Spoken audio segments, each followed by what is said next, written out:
First question, how can non-Arab speakers approach learning the language to understand the Quran, inshallah?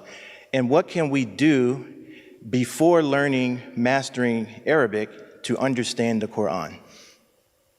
They said they're using multiple kind of translations, right? I'm gonna have I'm gonna talk about Arabic in one of the later classes, so I'll defer part of the question to it. One, I would say, in some ways, Arabs are disadvantaged in knowing Arabic, modern Arabic, because there can often be a kind of compounded ignorance.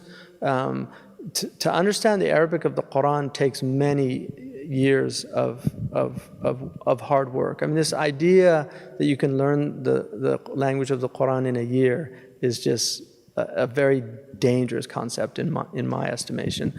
The Quran is a profoundly subtle book.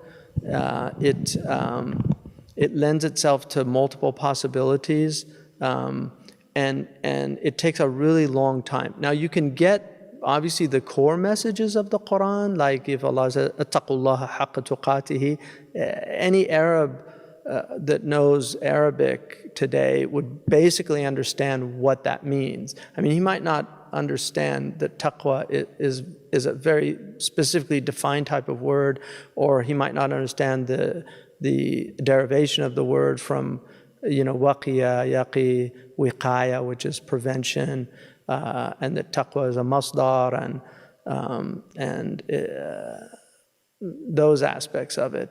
But they'll get the general meaning of that. But to really understand where you get into a deep understanding of the Quran, it takes a lot of work. And there's a reason why it's dhalika al-kitab, because dhalika is for ta'zeem, And one of the things that I learned early on, when I was very young, I was in Mauritania, and I was studying, and I was reading the Quran, and I had this, what I thought was an insight into a thing. And I remember I was going to tell one of my teachers, I had this insight into the Quran, and he just stopped me and said, no, like, you're not ready to do that. Don't, he just said, "Ittaqillah fi kitabillah."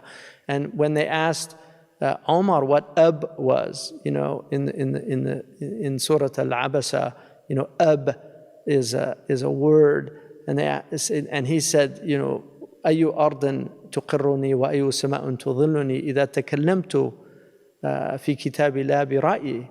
Like, what earth would hold me up and what heaven would cover me if I spoke about the Book of Allah without knowledge. So we have to have a type of awe for the Book of Allah, and just be very careful.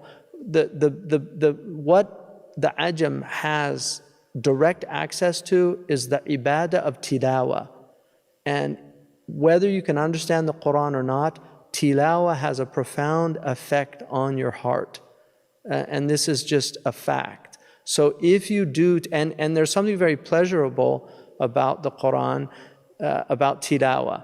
It takes some time to get there. Like, if you look at the body just as an analogy, exercise is difficult. But once you actually start doing it, it becomes very pleasurable. So people that exercise on a regular basis, they feel bad on the days they don't exercise. The Quran is like that. If you get into a habit of reciting the Quran, and we are what we repeatedly do, as the Greeks emphasized constantly, that habit is very important. Kullu shay'in aada walaw al-ibada. Everything is habitual, even devotion. And so you have to get into the habit. And so I would say, in terms of learning the Arabic, it's a really important thing, and I really encourage it to everybody. It's one of the most rewarding things that I've ever done in my life, just having access to this incredible legacy of knowledge, and over and above all else, having access to the Book of Allah and the Sunnah. But my own experience, and I guarantee you, there are many times when I've read the Quran and I thought I understood it. When I went to the tafsir, there was a completely different meaning than what I was getting from just the Arabic. And so, and somebody asked me, I was in Malaysia last year, and a really, really wonderful Singaporean person there asked me, they had been troubled about the idea that the Quran had lacunae. They had taken a course at the university, and they said, in the course they pointed out that the Quran can only be understood with tafsir, and they couldn't understand how the revelation of God how it couldn't stand on its own, that it would need tafsir.